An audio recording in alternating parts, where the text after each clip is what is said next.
अगर आप भी चाहते हैं दीवाना म्यूजिक वर्ल्ड के ऑडियो वीडियो सबसे पहले आप तक पहुंचे तो हमारे चैनल को दबा के सब्सक्राइब जरूर करें और बेल आइकन दबाना ना भूलें।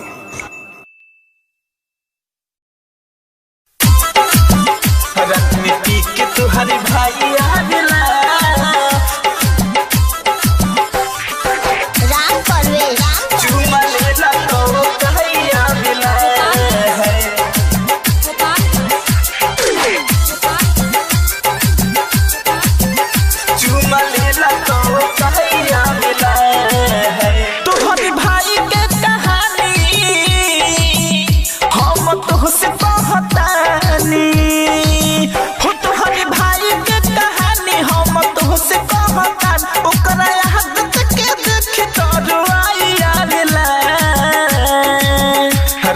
पी के तुहरी भाई आवेला चुमा लेला तो कहीं आवेला है। रात में पी के तुहरी भाई आवेला चुमा लेला तो कहीं आवेला।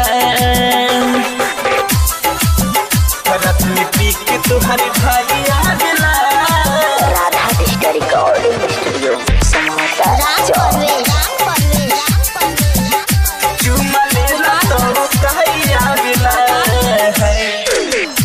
रसनी के हम तो नहीं हर में रहनी रहे न कुछ के दुख हो भतर से ज्यादा हमके सुना यारबा देते रहे नहीं हर में सुख हो देते रहे नहीं हर में सुख हो।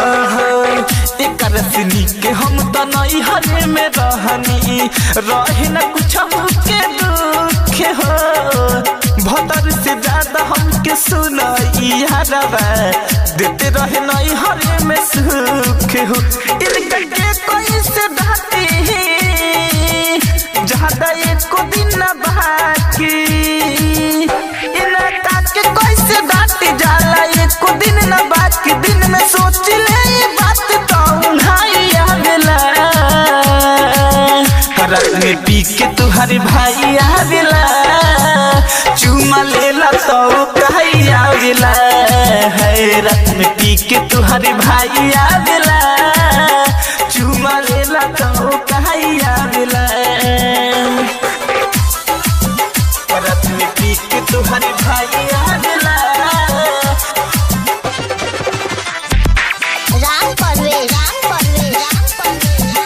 चुमा लेला तो कहीं आवेला के जनाना करिले हम माना माने न हमारो कहल हो। राइटर मनोज संगे जाके पिएला दारू दिलिप बलहा में हो दारू दिलिप बलहा में हो के जनाना करिले हम माना माने न हमारो कहल हो। राइटर मनोज संगे जाके पिएला दारू दिले खुदा भांग हो। नहीं कदा बुझाला हमरो देखो नहीं जाला नहीं कदा बुझाला हमरो देखो नहीं जाला घर मारे जो हमर तो भाई आवेला। रात में पी के तुहरी भाई आवेला चुमा लेला तो कहीं आवेला है। रात में पी के तुहरी भाई आवेला चुमा लेला तो कहीं आवेला।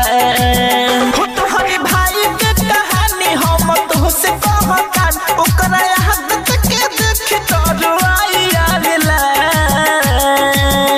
रात में पी के तुहरी भाई आवेला चुमा लेला तो कहीं आवेला है। रात में पी के तुहरी भाई आवेला चुमा लेला तो कहीं आवेला। राधा डिजिटल रिकॉर्डिंग स्टूडियो समाचार।